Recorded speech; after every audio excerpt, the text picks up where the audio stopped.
تستمعون الآن إلى برنامج أبحث عن الحقيقة مع الداعية آدمسون برهان.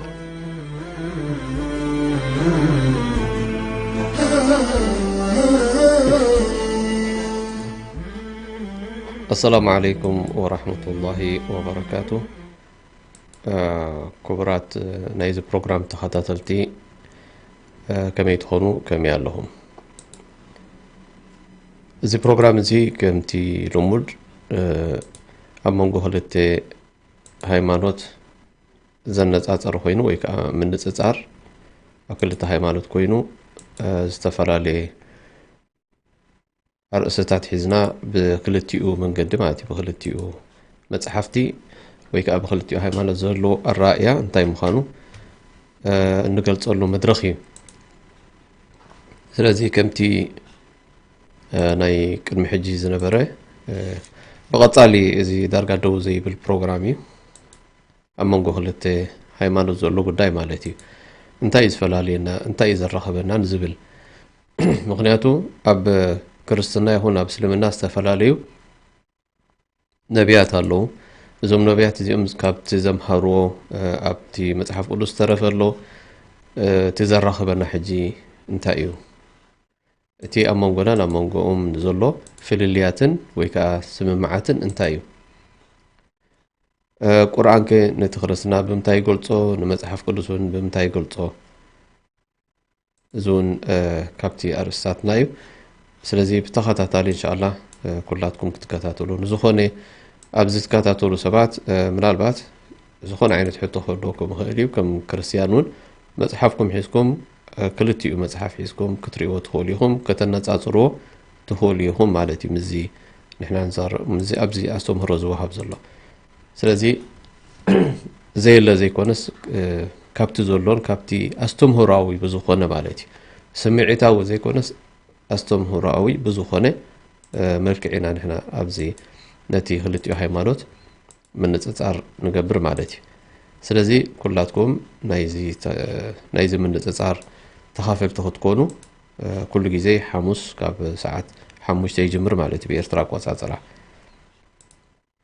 اوكي نايلو معتي انتاي زبل حد خابتي نيسوس أملاح كبلو زيكل على زحلف جزي انتاي نقبر كيز خيد نيري اتي أملاح زبلو وساتو مالتي إذا أملاح لهم زا أمنو ويكا نتبتات بممصا كمي غيرو يكم زخوينو لنا نوعينا نمرمرو مالتي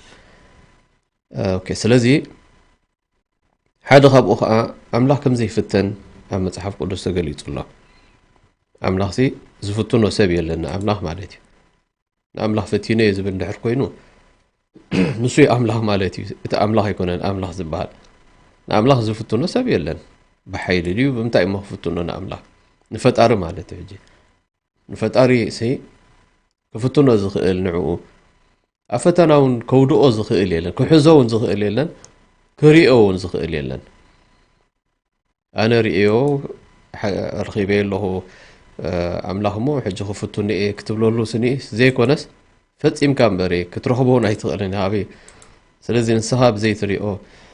ملك عيسو زريئة كامالتي صحي تريئونها قنسو يريئة كامالتي أوكي حجي تي اتحاسب حجي انتايو نأملاح نابسب ندحر غيركايو نزخم زعينة حسابات تقبالك تكون تخيليها نسب نأملاح فتينو مؤمن زبلو سبات بقليل كتقبلهم تخيليها انت دعا كم زعينة حساب لك خوينو مات ويكا أملاح سيبيو كم سب متسيو كم سب خونيو إلكا تأمن تدعهم كامالتي سلازي بز مسارت متحف قدس انتاي بزعبا زي قدايات زي نزبل إنا نرئيها بزمالتي نايلو معاتي كمتي زرعهم من البعض أملاح يفتن دي يفتنن زبلن كم أتو مسؤول تأساسر النجارات مالتي مسؤول تأساسر النجاراتون كبلي مالتي حجي القرآن بقلتي يزقلتو ناي فتار قداي مالتي أملاح زي السعرة كم زي اللي مس أملاح زودادر مس فتار زودادر زخون عينة فطور كم زي اللي ينقرنا مالتي سلازي ምስ ፈጣሪ ዝወዳደር ንዕኡ ዝመስል ይኹን ወይ ከዓ ሓያል ኮይኑ ንዕኡ ኮንትሮል ዝገብሮ ኣብ ትሕቲ ስልጣኑ ወይ ከዓ ኣብ ትሕቲ ሓይሉ ዘእትዎ ፍጹም ክህሉ ከም ዘይክእልን ዘየለ ምዃኑን ይነግረና ማለት እዩ እስልምና። ስለዚ ማንም ሰብ እውን ሕጂ ሎጂካሊ ዝኾነ ሰብ ብዛዕባ ፈጣሪ ክሓስብ ከሎ ስኒ ፈጣሪ ማንም ሰብ መፂኡ ሓኒቆ ዝወዞ ከም ዘይኮነ ማንም ሰብ ክሕዞ እውን ከም ዘይክእል ንፈጣሪ ከሸንፎ እውን ከም ዘይክእል ሲ ማንም ሰብ እዩ ዝፈልጥ ማለት እዩ። ስለዚ ኣብዚ ሕጂ እንታይ ንርኢ እቲ እሳቶም ተጠቐሙሉ ክርስቲያን ተጠቐሙሉ ነዚ ነገር እዚ ኣብ መጽሓፍ ቅዱስ ንሪኦ ማለት እዩ። ስለዚ ንምንታይ እዚ እንከሎ ማለት እዩ ሰብ ከብሎ እንዳኸኣለ ኣምላኽ ከብሎ ዘይክእል ነገራት እንከሎ ስኒ ስለምንታይ እዮም ከም ኣምላኽ ተመሊሶም ከዓ ከም ኣምላኽ ዝኣምንዎ? እዚ ሕጂ እቲ ብጣዕሚ ኣሸጋሪ ዝኾነ እዩ ማለት እዩ። ምስ ሓንጎልካ ምስ ነብስኻ ክትበኣሰሉ ዝግባእ ጉዳይ ከተሸንፎ ክትክእል ኣለካ ስምዒትካ ማለት እዩ። ምክንያቱ ንዘይኮነ ነገር ከም ሎጂካል እውን ክትወዞ እንድሕር ኮንካ ፍጹም ዘይከውን ነገር እንዳበልካ ስኒ ድሓር ከም ክውን ነገር ጌርካ እውን ከተምፆ ብጣዕሚ ኣሸጋሪ እዩ። ብጣዕሚ ዘሸግር ንሰብ ማለት እዩ። ስለዚ ኣብ ክልተ መስቀለኛ መንገዲ እንድሕር ክትከይድ ኮንካ ናይ ግድን ምርጫኻ ግልፂ ክኸውን ግብኦ ማለት እዩ። ስለዚ ወዲ ሰብ ብሆም እዩ ሎሚ ንወዲ ሰብ ዝተዋሃበ ሓንጎል ነቲ ንፈጣሪ ክፈልጠሉ ዝኽእል መንገዲ ንፈጣሪ መን እዩ ፈጣሪ ኢሉ ክሪኦን ክመራመርን ዝኽእል ብቕዓት ስለ ዘለዎ እዩ ካብ እንስሳታት ፈልዩ ናብዚ ደረጃ እዚ ዘምፅኦ ማለት እዩ ወዲ ሰብ። ስለዚ ኩሉ ሰብ ኣብዚ ክርድኦ ግባእ። ሕጂ ኣነ ናብቲ ጥቕስታት እንድሕር ከይደ ፈጣሪ ሳይፍተንን እዩ ክፍትኖ ዝኽእል እውን ፍጹም የለን ንብል ኣለና። እወ እሞ ነዚ ኣመልኪቱ ከም ዘይፍተን ማለት እዩ ፈጣሪ ወይ ኣምላኽ ከም ዘይፍተን ኣብ መጽሓፍ ቅዱስ ተገሊጹ ኣሎ። ኣምላኽ ኣይፍተንን እዩ ዝብል ማለት እዩ። ስለዚ እንታይ ንርኢ ቀጻሊ ፈተነታት ናይ ኣምላኽ ከዓ ንመን ንርኢ? ንየሱስ ማለት ናይ ሰይጣን ማለት እየ ቅሬታ ናይ ሰይጣን ፈተነታት ሲ ቀጻሊ ንየሱስ ከዓ ንርኢ ማለት እዩ። ሕጂ ከምቲ ያዕቆብ ዝበሎ ያዕቆብ 1:13 እንታይ ይብል? ኣምላኽ ሲ ብኡኩይ ኣይፍተንን ባዕሉ እውን ንሓደ እኳ ኣይፍትንን ይብል። ባዕሉ እውን ኣይፍትንን ይብል። ግን እዛ ኣይፍትንን ኣምላኽ ይፍትን ዲ ኣይፍትንን ትብል ክንሪኣ ኢና ካልእ ግዜ ማለት እዩ። ብዙሓት ሰባት ተፈተኑ ስሉ ዘለዉ ፈተነ እንታይ ማለት እዩ እንድሕር ኢልና ወሲድናዮ ንኣብነት ኣብርሃም ወድኻ ሕረዶ ይብሎ። ነዚ ወድኻ እዚ ሕረዶ ክብሎም ከሎ እንታይ ዝፈተነ ዶ ኣይኮነን ኣብ ፈተነ ወዲእካ ኣለኻ ማለት እዩ። እምቢ ሕራይ ናይ ምባል ወይ ከዓ ነቲ ትእዛዝ ምቕባልን ዘይምቕባልን እዚ እኮ ፈተነ ዝበሃል። እንድሕር እዚ ፈተነ ክበሃል ዘይክእል ኮይላ እንታይ ሞ ትፈተነ? ሕራይ ሰብ ከዓ ይብል ብዝገበሮ ነገራት ብሕማቕ ሓጢኣቱ ወይ ብስምዒቱ ተሓቢሉ እዩ ኩሉ ሰብ ዝፍተን ይብል ከዓ። ስለዚ ኣብ ያዕቆብ መሪሱ 1:14 እንታይ ይብል? ነፍሲ ወከፍ ግና ብገዛእ ትምኒቱ ተሳሒቡን ተሓቢሉን እዩ ዝፍተን። ስለዚ ሓደ ሰብ እንድሕር ተፈቲኑስ ኣምላኽ ፈቲኑን ኣይበል ማለት እዩ። እንታይ ደኣ በቲ እሱ ዝገበሮ ሕማቕ ተግባራት ብኡ እዩ ዝፍተን ዘሎ ንኽብል ኢሉ ያዕቆብ 1:14 ዘበሎ ማለት እዩ። ኦኬ እንድሕር ከምዚ ኮይኑ ንብል ኣለና ንሕና እንድሕር ከምዚ ኮይኑ ኢየሱስ ተፈቲኑ ይብሉ ኣለዉ ኣብ ዕብራውያን 4:15 ደጊም ብዘይ ሓጢኣት ብኩሉ ከምዚ ከማና እተፈተነ እዩ። ኢየሱስ ከምዚ ከማና እተፈተነ ሓጢኣት ዘይብሉ እንከሎስ እተፈተነ እዩ፣ ግን ፈተነታት ወሪድዎ ማለት እዩ። ስለዚ ኣብ መጽሓፍ ቅዱስ ከዓ ፈተነ ዝወርዶ ብሓጢኣቱ እዩ ይብል ኣሎ። ሓደ ሰብ ትምኒቱ ተሓቢሉ ብትምኒቱ ተሳሒቡ ተሓቢሉን እዩ ዝፍተን እዩ ዝብል ዘሎ። ስለዚ ብከምኡ እንድሕር ደኣኒ ርኢናዮ ኢየሱስ ብምንታይ ተሓቢሉ እዩ ተፈቲኑ ዘሎ? እንታይ ሓጢኣት ሰሪዑ? እንድሕር ሓደ ሰብ ኣብ ስምዒቱ ወዲቑ ተሓቢሉ እኮ ሓጢኣት ማለት እዩ። ስለዚ ሓጢያት ዘይብሉ ሃብሉ መሊሶም ሓጢያት እንድሕር ዘይብሉ ኮይኑ ከመይ ገይሩ ኣብ ፈተነ ክወድቕ ክኢሉ እዚ ሓደ ተኣሽቡ ማለት ሕቶ ካልኣይ ከዓ ሰይጣን ከመይ ገይሩ እዩ ንኣምላኽ ዝፍትኖ ንብል እንተ ደኣ ኢየሱስ ኣምላኽ ኢልኩምሞ ንኢየሱስ ኣምላኽ ትብሎ እንድሕር ኮንካ ኣብ መጽሓፍ ቅዱስ ኣብ ማርቆስ 1 ካብ 12 ክሳብ 13 እንታይ ይብል መንፈስ ከዓ ብኡብኡ ናብ በረኻ ኣውፅኦ ኣብቲ በረኻ ድማ ሰይጣን እናፈተኖ 40 መዓልቲ ፀንሐ ሰይጣን ዚ ንኢየሱስ ን40 መዓልቲ ኮንትሮል ገይርዎ ናብ በረኻ ወሲዱ ኣይበልዕ ኣይሰቲ ገይርዎ ማለት እዩ ፀይሙ ኣብ ጾም ወዲቆ ማለት እዩ ዝብላዕ የለ ዝስተ የለ 40 መዓልቲ ክውን ሰይጣን ሒዝዎ ንመን ንኢየሱስ ኮንትሮል ገይርዎ ማለት እዩ ሕጂ እንታይ ይብሉ እንታይ ይርእዩ መስለኩም መጨረሻ ሕራይ መጨረሻ ሞንታይ ኮይኑ ይብሉኻ ኣብ መጨረሻ ዳ ውፅእ ግን ኣብቲ ናይ መጀመርያ ኢና መጀመርያ ከይሓስካሉ መጨረሻ ትሕዚኻ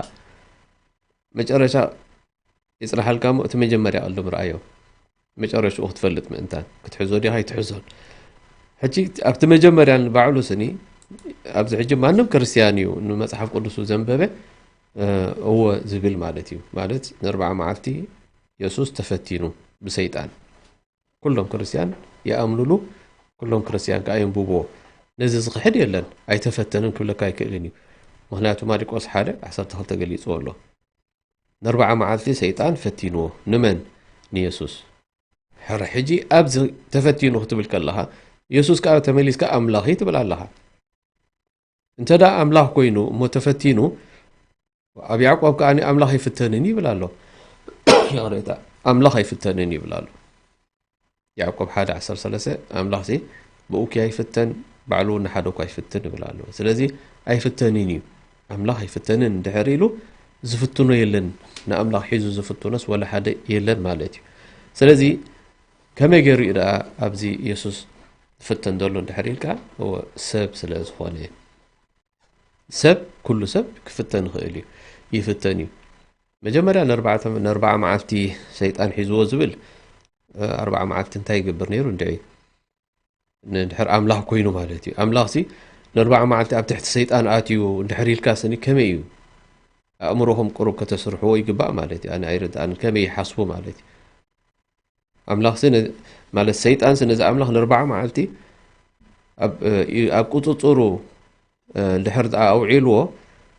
እቲ ዓለም ንኣመን ይኹም መን ኢላ ዘመሓድራ ነይሩ ሰይጣን የመሓድራ ነይሩ ሰይጣን ሲ ንኣምላኽ እኮ 40 መዓልቲ ኣብ ቁፅፅሩ ዘሕደሮ ወይ ከዓ ኣብ ቁፅፅሩ ዘፅንሖ ስኒ ነዚ ዓለም ሓደ መዓልቲ እውን ክቋፃፀራይ ማለት እዩ ንዕኡ ኣውፅዩ ንኣምላኽ ኣልጊሱ ስኒ እሱ እውን ክቋፃፀራይ ማለት እዩ ሕጂ እዚ ኣብ ሓንጎል ወዲ ሰብ ኣይቅበሎን እዩ ምክንያቱ ፈጣሪ ነዚታት ሪኢኹም ሕጂ ኣብ ውሽጢ ሓንጎልና ወይ ኣብ ውሽጢ ልብና ዘሎ ነገር ፈጣሪ ዝገበሮ ፊጥራ ዝበሃል ነገር ኣሎ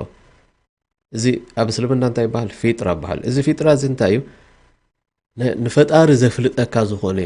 ፊጥራ እዩ ሓቅን ሓሶትን ሲ ኣብ ውሽጢ ልብኻ ክፈልጦ ዝኽእል ስምብራት ኣሎ ክፈልጦ ዝኽእል ነዚ ሓሶትን ሓቅን ሕጂ ስምዒትካ ኣሸኒፍካ ክትከይድ ዝግባእካ እንተ ደኣኒ ኣብ ስምዒትካ ወዲእካ ኣብ ኣስተምህሮ ናይ ሰብ እንድሕር ወዲእካ ግን እንታይ ኮንካ ኣለኻ ማለት እዩ ኣብ ፀገም ኣቲኻ ማለት እዩ በቲ ናይ ወዲ ሰብ ኣስተምህሮ ትኸይድ ኣለኻ ማለት እዩ ስዑ ኣብ ናይ ጢሞቴዎስ 4:3 እንታይ ይብል ኣእዛኖም ኣሳሒዎም ደኣ ብትምኒት ርእሶም መምህራን ክእክቡ እምበር ነቲ ጥዑይ ትምህርቲ ዘይዕገሰሉ ዘመን ክመፅእ እዩ ዝበሎም ሰባት ካብኦም ክትኮን ኢኻ ማለት እዩ እዚ ድኻ ሳሒካ ናይ መምህራንካ ክትሰምዕ ስለ ዝደለኻ ጥራሕ እዩ ዋ እከለ ቀሺ እከለ ፅቡቕ ይዘብር ቀሺ እከለ ኢልካ ትኸይድ ማለት እዩ ግን ነቲ ፅቡቕ ጥዑይን ትምህርቲ ዘይዕገሰሉ ዘመን ክመፅእ እዩ እዚ ግን ክትዕገስ ሕጂ ዘይትኽእል ማለት እዩ ኣምላኽ ሰብ ኣይኮነን ክትበሃል ከለኻ ትዕግሲ ትገብርን ንስኻ ኣይኮነን ሰብ ኮይኑ እምበር መፅኡ ኣምላኽ ካብ ጓልጓሉ ተወሊዱ ከልሕነካ ኢልዎ እነሆ እዚ ኢየሱስ ሰብ ኣምላኽን እዩ ትብል ማለት እዩ ክትዕገስ ኣይትኽእልን ኢኻ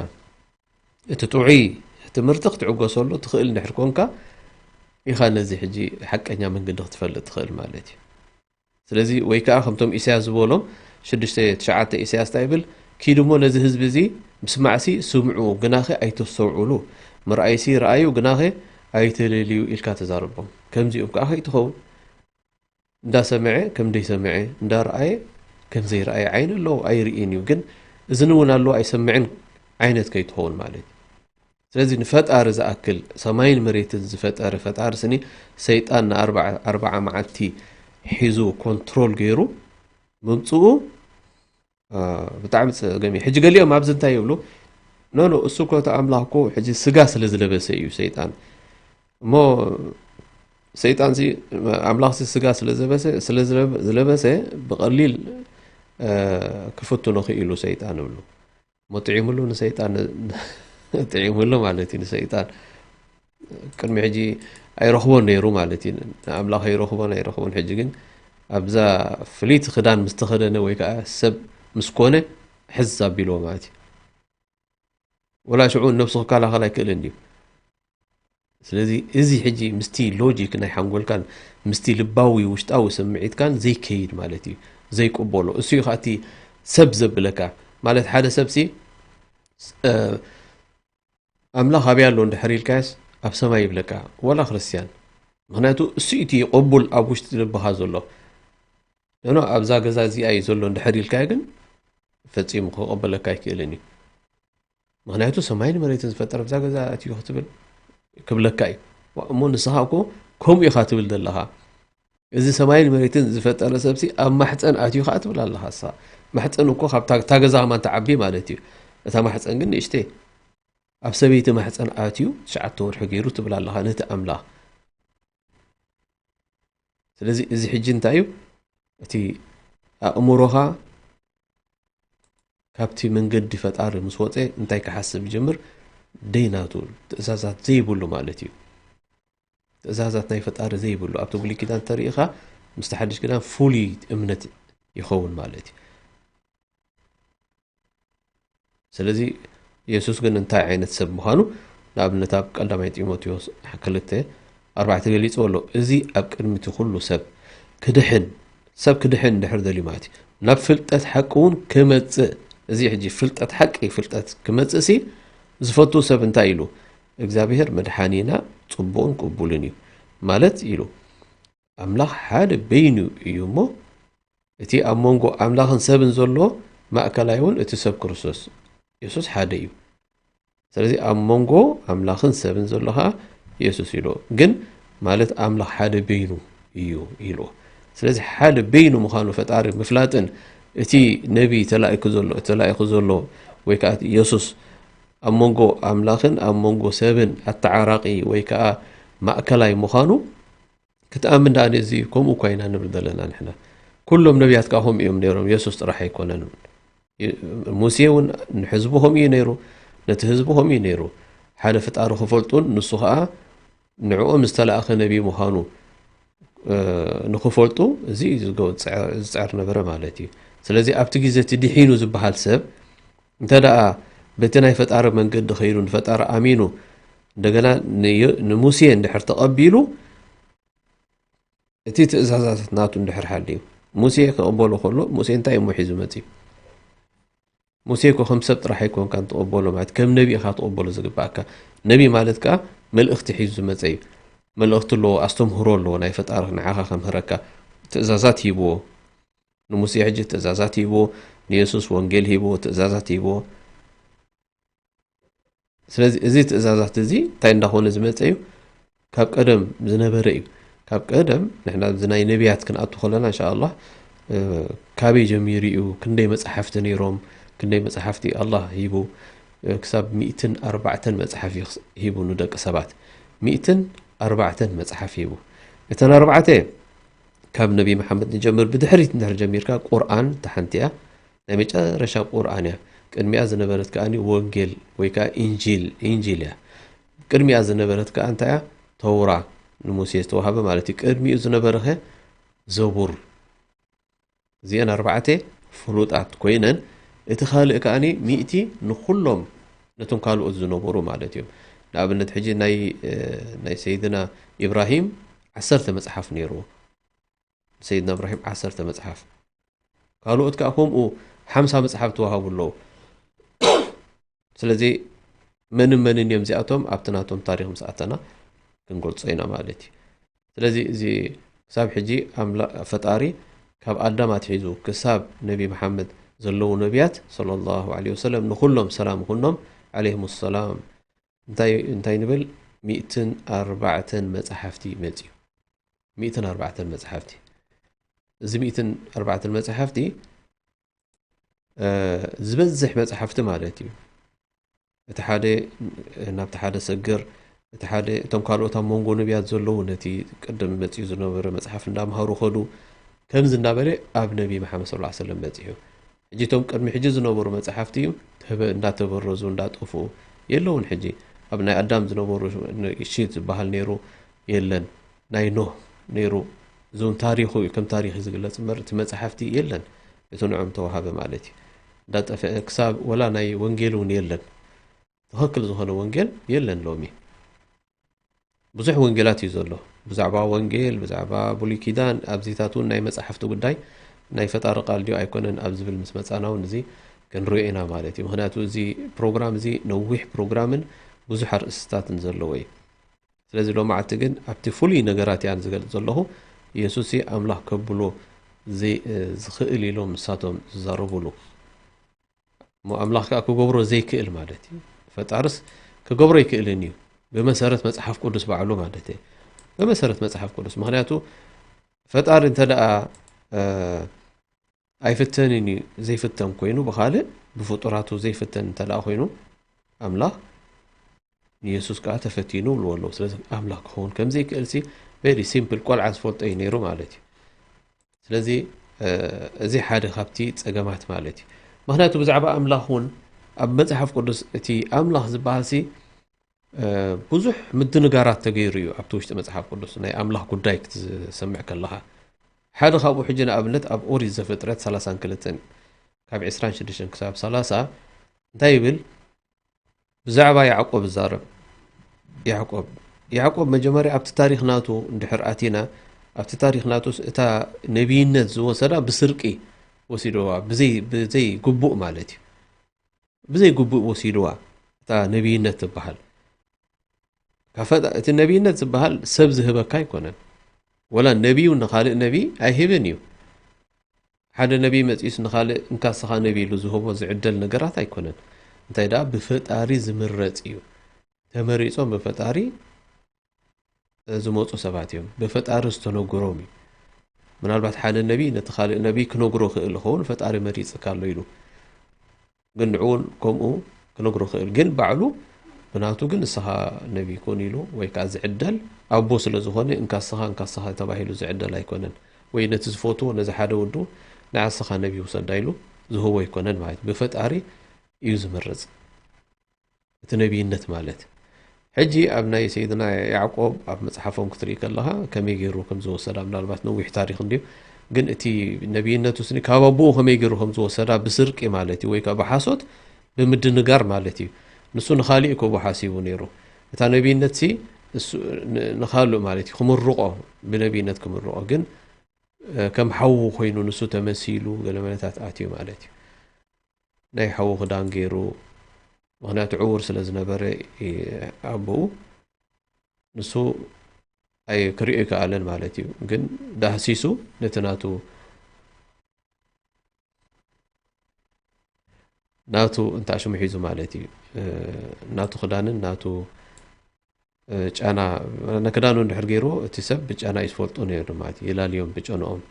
ስለዚ ኣደናጊሩ ኣትዩ ማለት እዩ ኣብ ታሪክ ናቱ ረኣይዎ ዘፍጥረት 32 ሕጂ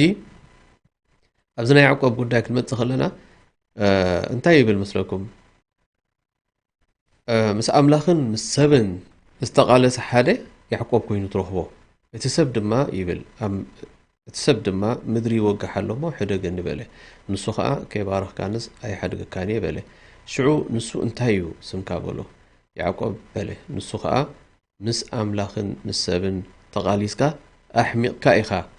ኣሕሚቕካ ኢኻ እሞ ደጊም ስምካ እስራኤል ዳ እምበር ያዕቆብ ኣይበሃልን በሎ ያዕቆብ ድማ ብጃኻ ስምካ ንገረኒ በሎ ሓተቶ ንሱ ከዓ ስለምንታይ ስመይ ተሓትት በለ ኣብኡ ድማ ባሮኾ ያዕቆብ ከዓ ንኣምላኽ ገጽ ንገጽ ርእዮ እየ በለ ጅስ ብጣዕሚ أنا سلازي بوديو ويكا أيريون نتي كمزي تساقمات زلو وسني كم تساقما يحسبوني أما صحاب قدوس دحر تمليسو لأملاك قالتو بلو مالتي كما يقري حجي يعقوب أبزي مس أملاخن مس سبن تقاليسكا أحميكا زبلو ولا تي سنتنس كواي جيجا حالا سبسي مس أملاخ دو كقالس خيلي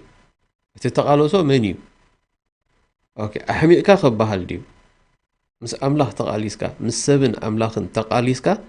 أحميكا أخا تبلو كما يقرو كم زيقرو قلتو مصحف قدس مالتي سلازي مصحف قدس نالبات انتاي كنبل نخيل أبزماتيو إيد سب زقاتو انتزي كوينو فهتقار خم زيقري قلتسني دك سبات كلام مساي تبع يسوسني أحمي قد نخبل أي كلني مين يزحمو أنو فتاري كندي سراويت زلو ملاأختي كون قصرهم زي نخيل ملاأختو زلو نزع على مزيات تدفع لحريلو بحانتي بقالو طرح كتفع زخيل قويتاينو تدفع لحريلو زا عالم مولو تفوتوهم نايب على لوط حزبي هم يجرم طفيهم هم يجرم طفيهم تفوتيهم سلازي دحر كتفع أكاديليو نع خاصني سراويت ملأخ ونايد اليونيو سراويت ملأخ عيد اليونيو انت دليو بقالو بتأزازو كتفع أكاديليو سلازي زي أبقمت كأتو يقبع مالتي دحر زي أبقمت آتيو أملاح كم زي أملاح زي انتايو منيو نزبل مهناتو مننت ناي أملاح زي مفلات يحجي نساتهم نزي نسبسي أملاح زبلو زلو أوش تمسحب قدوس انتاي زبل أنس أملاحي سب أيكون كن دابله مالتي أنس أملاحي سب أيكون كن دابله نسخة أملاحي قبلو ولو أي تزاربنكم إلو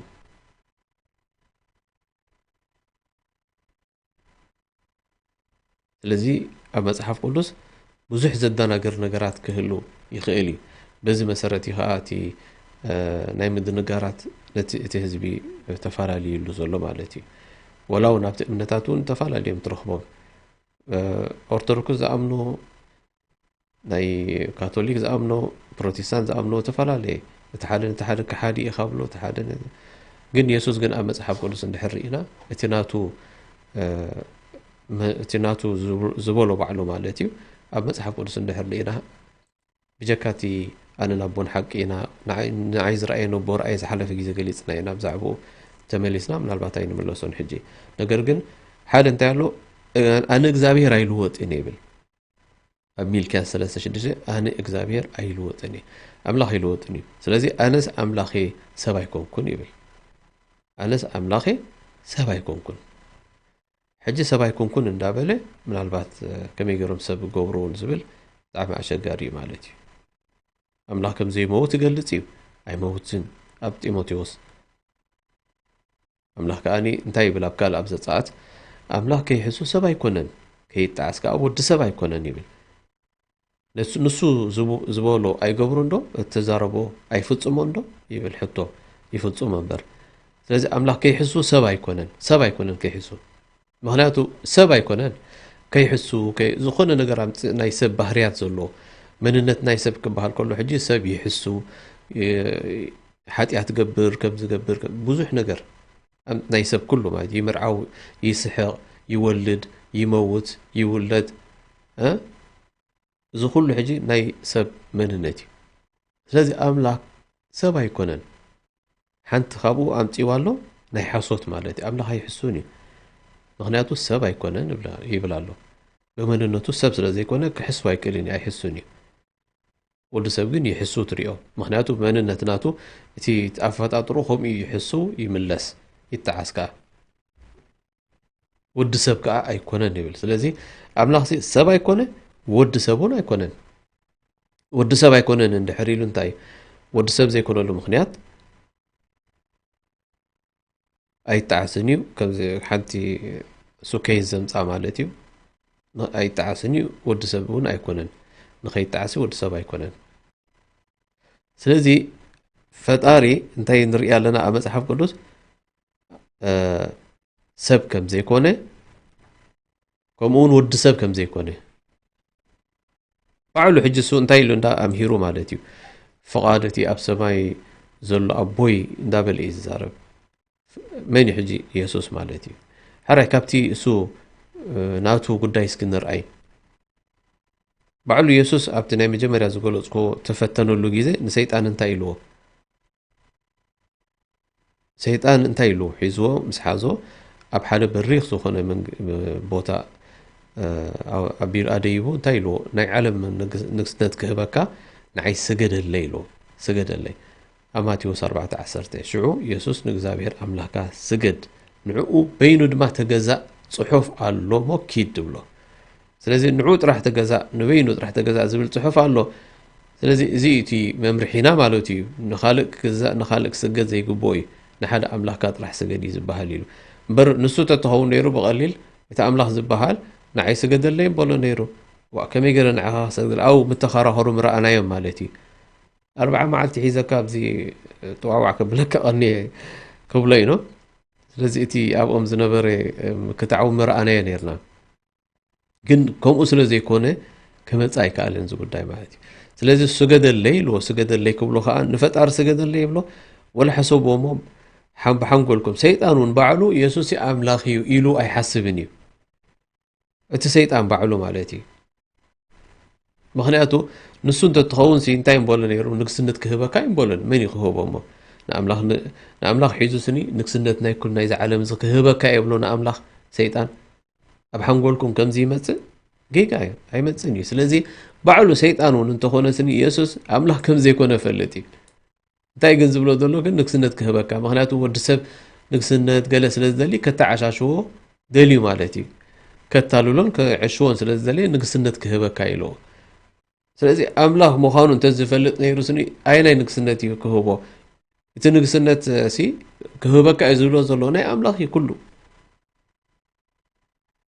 ሕጂ ሓንጎልኩም ክሰርሕ ይግብኦ ማለት እዩ ልክዕ ናይ ቤተሰብካ ሃይማኖት ኣሎ ግን እቲ መፅሓፍ ኢና ንሕና ዛረብ ዘለና ማለት እዩ እመን ማለት ከ ኣይኮነን ካብዚ እስልምና እዩ ትኽክል ልክዕ እስልምና እዩ ብዝኾነ መልክዕ ምፃእ ረኣዮ ትኽክል ዝዛረብ እስልምና እዩ ብዛዕባ ፈጣሪ ኣብ ከምዚ ዓይነት ኣይወድቕን እዩ ማለት እዩ ኣብ ከምዚ ዓይነት ፅሑፋት ኣብ ከምዚ ዓይነት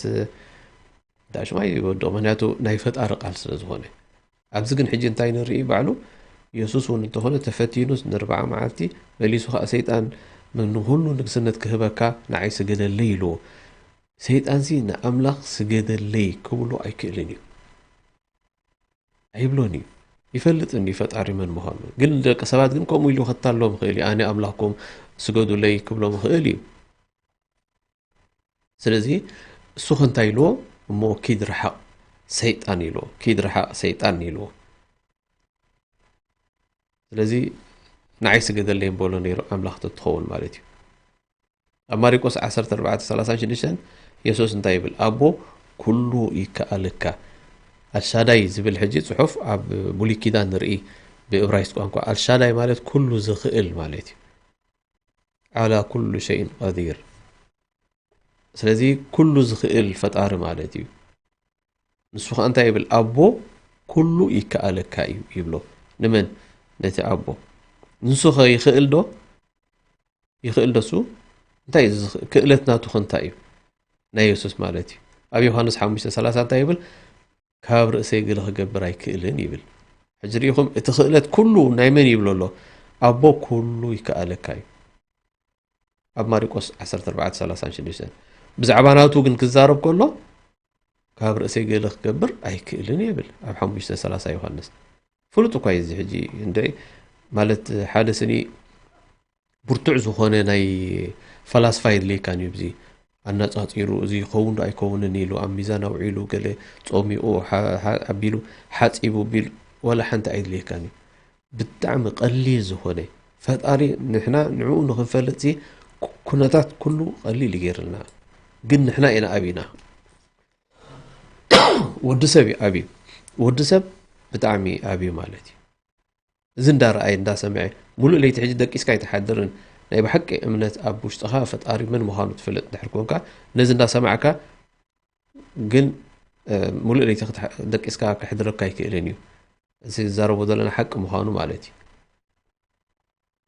ግን ነዚ ኩሉ ግን ከምደይ ረኣኻ ኮንካ ክትከይድ ከለኻ ንነብስኻ ትዕምፅ ኣለኻ ማለት እዩ ነብስኻ ዓማፂ ትበሃል ስለዚ ዮሃንስ 1 18 እንታይ ይብል ሓደ እኳ ንኣምላኽ ዝረኣዮ የልቦን ይብል ኣምላኽ ከም ዘይረኣይ ይገልጽ ኣሎ ሓደ እውን ንኣምላኽ ዝረኣዮ የልቦን ኣብ ዮሐንስ 17:3 እንታይ ይብል ኣምላኽ ንስኻ ሓቅኻ በይንኻ ምዃንካን ነቲ ዝለኣኽካዮ መን ልኢኽዎ ንየሱስ ነቲ ዝለኣኽካዮ ብልዎ ኣሎ ዮሐንስ ይዛረብ ዘሎ ልኡኽ ምዃኑ ገልጽ ኣሎ ነቲ ዝለኣኽካ የሱስ ክርስቶስ ክፈልጡ ናይ ዘለኣለም ህይወት እዚኣ ናይ ዘለኣለም ህይወት ዝደሊ ኣምላኽ ንስኻ ሓቂ በይንኻ ምዃንካ በይንኻ ኢልዎ ኣሎ ሪኢኹም ነቲ ኣምላኽ ፈልዩ በይንኻ ምዃንካ ካልእከ ነቲ ዝለኣኽካ የሱስ ክርስቶስ ክፈልጡ ናይ ዘለኣለም ህይወት እዚኣ ነቲ ዝለኣኽካዮ ልኡኽ የሱስ ክርስቶስ ክፈልጡ ናይ ዘለኣለም ህይወት እዚዩ እዚኣ እታ ሕጂ ናይ እስልምና ሪኢኹማ ናይ ዘለኣለም ህይወት ማለት ሓደ ኣምላኽ ምዃኑ ንሱ ጥራሕ ክንግዝኦ ዝግባኣና ሓደ ፈጣሪ ምዃኑ ምእማንን ነቲ ዝተለኣኸልካ ነቢ ምቕባልን ምፍላጥ ማለት ኣብዚ ምቕባል ማለት እዩ ፈሊጥካዮ ኣላሊኻዮ ክትቅበሎ ብኡ ከዓ በቲ ናቱ መምርሒ ኣሰርናቱ ተኸቲልካ ክትከይድን እዚኣ ላ ኢላሃ ኢላላህ ሙሐመድ ረሱሉላህ ንብላ ንሳቶም ኣብ ጊዜኦም እንታይ ክብሉ ግብኦም ላ ኢላሃ ኢላላህ ዒሳ ረሱሉላህ ወይ ከዓ ኢየሱስ ልኡኽ እዩ ኢሎም መበሉ ኣብቲ ጊዜኦም ማለት እዩ ምክንያቱ ነቢ መሓመድ ኣይመፁን ኣለዉ ኣብ ናይ ሙሴ እውን ከምኡ ላ ኢላሃ ኢላላህ ሙሳ ረሱሉላህ ይብሉ ሓደ ኣምላኽ ክንግዝኦ ዝግባኣና ሓደ ፈጣሪ ኣሎ ኢሎም ይመስክሩ እንደገና ንዕኡ እውን ንዝነቢ ኢሎም ይመስክሩሉ ማለት እዮም እዚ እኮ እቲ እስልምና ዝበሃል ቆሮንቶስ 11:3 ጥቕሲ 3 እንታይ ኢሉ ኣሎ ግና ርእሲ ሰብኣይ ዘበለ ክርስቶስ ኢልዎ ኣሎ ርእሲ ሰብኣይ ክርስቶስ ርእሲ ሰብኣይ መን እዩ ክርስቶስ እዩ ርእሲ ክርስቶስ ከመን እዩ ርእሲ ሰብኣይ ዘበለ ኩሉ ክርስቶስ ኢልዎ ርእሲ ሰበይቲ ከዓ ሰብኣይ ኢሉ ርእሲ ሰበይቲ ሰብኣይ ርእሲ ክርስቶስ እውን ኣምላኽ እዩ ክንደይ ርእሲ ኣሎ ብዚ ሕጂ 3 ርእሲ ኣሎ ማለት እዩ ናይ የሱስ ኣሎ ናይ ሰብኣይ ናይ ኣምላኽ ኣሎ ሰበይቲ ርእሳ ሰብኣይ ኢልዎ ናይቲ ሰብኣይ ርእሲ ከዓ ኢየሱስ ኢልዎ ናይ ኢየሱስ ርእሲ ከዓ መን እዩ ኣምላኽ ኢልዎ መቸም ሓደ ፍጥረት 4-5 ርእሲ ዘይብሉ ዘሎ ኣይኮነን ዘርእየና ዘሎ እንታይ ደኣ ርእሲ ማለት ሕጂ እንታይ እዩ ዝመርሕ ማለት እዩ መራሒ ማለት እዩ ንሰበይቲ ሰብኣያ ይመርሓ የምህራ ይገስጻ ወይ ብኡ ከዓ ንዑ ተኸቲላ ትኸይድ ንዑ ሕራይ እናበለት ትኸይድ ኣኮርዲንግ ቱ ባይብል ማለት እዩ ንሰብኣየን ይተኣዘዛ እዩ ዝብል መፅሓፍ ቅዱስ ንሰብኡተን ይተኣዘዛ ኣንስቲ ንሰብኡተን ይተኣዘዛ እዩ ዝብል ሕጂ ርእስናተን ኮይኑሎ ማለት እዩ ንኸይጋገያ የማኽረን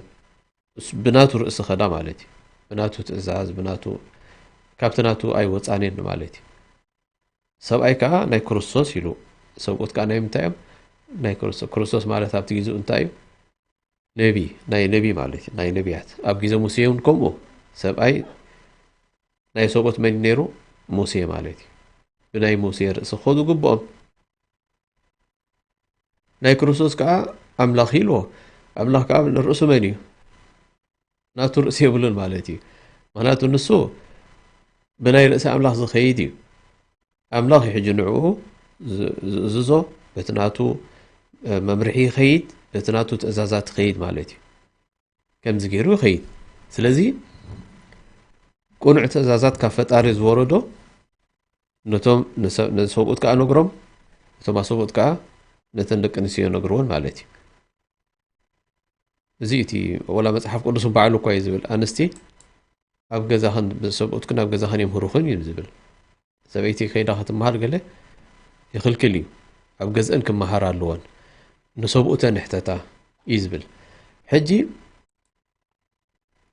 ብሲምፕል ነገር ክንሪኦ ንኽእል ማለት እዩ ኢየሱስን ኣምላኽን ሓደ ተትኾኑ ነይሮም ሓደ ርእሲ ጥራሕ ምኾነ ማለት እዩ ኣብዚ ግን ክልተ ርእሲ ንሪኢ ኣለና ምክንያቱ ናይ ኣምላኽ ርእሲ ክርስቶስ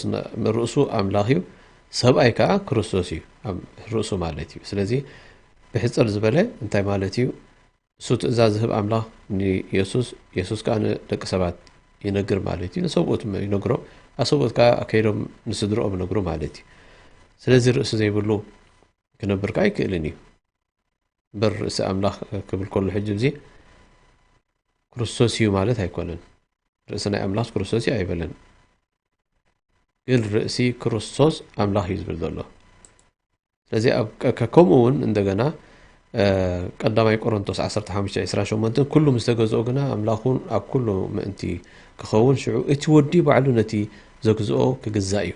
اتودي ان يسوس مالتي نتي زغزو فطار زبلو نعو كغزاي مالتي سلازي يسوس بعلو نتي املاخ زغزا مخانو اندحر زغزو خوينو املاخ كون ايكلنيو كلت املاخ نيشتين عابين املاخ الله تباهيلو خا مصحف قدس ايتغلصن حاده املاخ طراي ابو علنا يمسل حاده بقطرون حدا مهان يمزاربو اتا تأزاز ناي تأزاز نبرت كن انت إلهم إسرائيلوان يسوع أبزحته طلعوا حدا أملاخ يلو أمهيرو مايتي حدا أملاخكم زلو يو أمهيرو سلازي أبزح جنتاين رئي نحادا اتزغزؤون انتخوانا نماني نعوي زغزاء نفتارخ غزاء مالتي يسوع كما يجيرو أملاخ خون نحر زغزؤ خوينو أب سماي ويسام مدري أمالختي زبهالو انتهالوس نعناس كل خابو زخون نحنا ونعون نخون حادي أملاح طراي أبو ألنا يبلو حادي أملاح طراي أبو ألنا سلسة سلاسة زبل يلن وي سلسة وي قلز ببهال نقر يبلو نابزي مخناتو بعلو سنتا إيلو أبوي كابا يعبي يوحنس 14:28 أبوي كابا يعبي يبل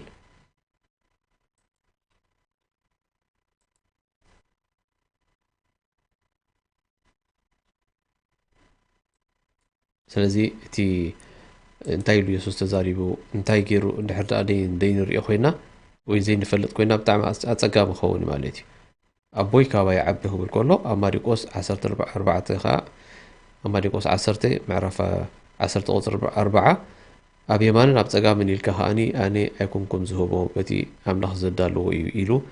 يقلص ماتي وس إسراء كومو لك سبات جنت كأتوهم زي كإل مالتي بعلو نتي فتار زدالو لهم تزي كوينو جنت كأتوهم كم زي كإل أبلوكاس 10 كلتن كله كاب أبوي تواهي بالنيبل كله كاب أبوي تواهي بالني سلازي تقبالي كابو هابي يبلت مالتي تقبالي كابو هابي يبلت أبي يوحنس 5:19 يسوس مليسو بولم بحقي يبلكم الله ودس أبوه خقبرو زرأيو بركاب رأسو حنت نقرقوا كقبر أي كالوني سلازي بعلي يسوس تايب لالو أنا حنت نقر كبر أي كالوني لو عنتو يرئينا حجها تايب لالو بخالق متيوخا ودس أبوه خقبرو زرأيو بركاب رأسو حنت نقر أقوا كقبر أي كالوني بل حنت خلت كم زي بلو يقلص مالتي انتايد أكلو እቲ ኣቦ ዝበሎ ዝነገረ ምዃኑ ኣቦ ንወዱ የፍቅሮ እሞ ንሱ ዝገብሮ ዘበለ ኩሉ ድማ ይርእዮ መምህርን ተማሃራይን ማለት እዩ ዮሐንስ 5:10 መምህር ንተማሃራይ ይርእዮም የምህሮም ማለት ይርእዮም ምሳሌ ፕራክቲካል ዝበሃል ትምህርቱ እውን ከሎ ግልጽ ዘርእዮም እዚ ከምዚ ኢሉ ካብኡ ተማሂሩ ካቲ እናቱ ገብር ማለት እዩ ዮሐንስ 5:30 ከም ዝረኣናዮ ካብ ርእሰ ገለ ክገብር ኣይክእልን ይብል عقم البوز وخنا أملاخ الليلنا نحسب تخينا تسجبي عقم زي بقوله عقم البون دحر كوينو عقم زي بقوله أملاخ كا حنت تقبل رايك إلين دحري له أملاخ يكونن مالتي سلز كم زعينة أملاخ كا يلن كل نجار كقبل زخيلي وعلى شرايز بالعنتوي نذكرون يرنا رومي شمونت 34 تايبل كريستوس يسوس ما أنت نازل من زلو يبل سلزي فتأردو يلمني كروسوس ما أنت من اللي منالو ما أنت هزبيلو يلم منالو نمن اللي منالو نتي أبو زبحال سلازي نتزل من زلو نعوينا نحنا نلبن زلنا نتي يسوس اللي منو زلو نعو إنا نحنا قطتان اللي منو زلنا سبا يدليكا ولا حنت يدليكا مالك سلازي أبسل منا انتايبل نعين ترى دعاء غيرهم لي قطتا يزقبولو قطتا سمعهم قطتا مصوني يزبل وإذا سألك عني عبادي فإني قريب أجيب دعوة الداعي إذا دعاني زخوري كاباي باروتين ترى حتيتو مخا بزعباي أنا قرابة إبولهم ناتهم تقولوا تسمع ناتهم لما أنا يسمعي يبل مالتي سلس سمعوا يملصوا لهم كايلو انت لمينو مالتي أبرمي شو منت 34 كريستوس يسوس من انت نازل من زلو يبلالو سلازي فتار نمن يزلمون أملاح النحر كوينو سني أنا أوي يزلو حجي يسوس أملاح النحر كوين نمن يلمن قالو نمن تاي كي يلمون الله اتحادة نتحادة أملاح سلمتاي له سلمتاي بعد دي قبر بعلوه قبر زخيل كواي حجي زي لمن تدا كل نجار بإيده خينو كل نجار كقبر زخيل تدا خينو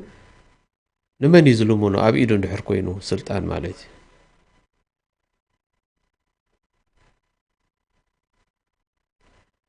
أوكي سلازي تزلمن زلو فتار خمزي يكون نجرنا مالتيو استرفع كبرات أنا مترشح حنت هو كمو بدحريهم كيد مالتي إن شاء الله نسو الله سبحانه وتعالى يحاد فتاري قالو نعوينا إحنا نجزاء زلنا سلازي نزوم كالوت كريستيان مالتيهم لا بحق حسابه ولا مصحفكم رأيوه فتاري حادة بينيو سلازي نعو تجزيكم كابز عالم كتوصو يحشكم مالتيو سلازي تتخكل من قد رأيوه سلمنا كل من قد مخانو إذا حبركم قبلكم إن شاء الله نزمت زلو كسابنا الرقم دحان كنو عيد مبارك كل سنة وأنتم طيبين قبلكم والسلام عليكم ورحمة الله وبركاته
في القلب مشاعر أخفيها قد أشرقت